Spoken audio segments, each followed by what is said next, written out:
Medical notes this week. What's causing the national blood shortage? Dr. Raymond Comenzo, Director of Transfusion Services at Tufts Medical Center, says COVID-19 played a part by causing staff shortages and scaring off potential donors. However, that's not the major cause. Comenzo says small centers had trouble staying afloat as the demand for blood went down, reducing the number of places to donate. The donor pool is also a concern. According to Comenzo, a large percentage of donors are aging, and young people aren't filling the gap quickly enough. New research suggests wind and solar power could effectively replace Texas's coal-fired power.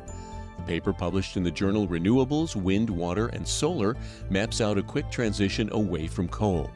Texas burns more of the resource than any other state, so halting that power would improve air quality and community health. Scientists have created a wireless sensor that mimics dandelion seeds.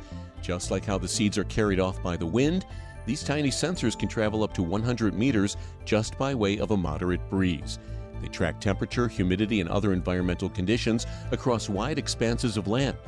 Researchers are now looking at how to make these devices biodegradable and operational on a larger scale. And finally, astronauts have to eat their vegetables too.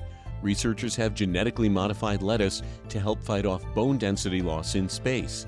The loss can already be treated with regular injections, but this new lettuce produces the same drug and can potentially be grown in space. This would ensure fresh medication during long space flights, eliminating any risk of the drug expiring during the trip. And that's Medical Notes this week.